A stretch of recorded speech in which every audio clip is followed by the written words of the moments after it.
I think this is a relatively novel idea, but like this idea, especially in kids content, like kids movies and shows, but this idea that families aren't always perfect, I think is a Mm-hmm. really fresh and very important one, frankly. I Mm-hmm. think it doesn't matter what family you're a part of, it doesn't matter how great your parents are. No family is perfect, Mm-hmm.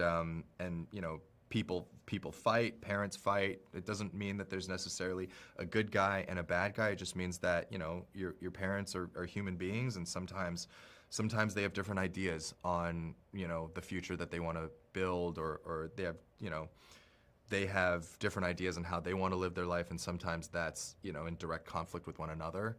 And that's not abnormal. That's just life, and I think it's one of the really beautiful things about this story that drew me to it initially was just showing this idea of like families can love each other, and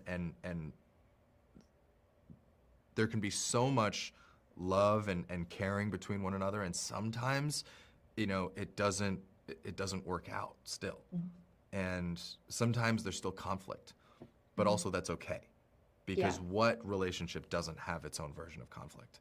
Mm-hmm. And I think having a space where we can talk about those things alongside the aforementioned stuffed animals that shoot lasers out of its butt is part of the genius of this story, and the genius of Alex Wu, our amazing director.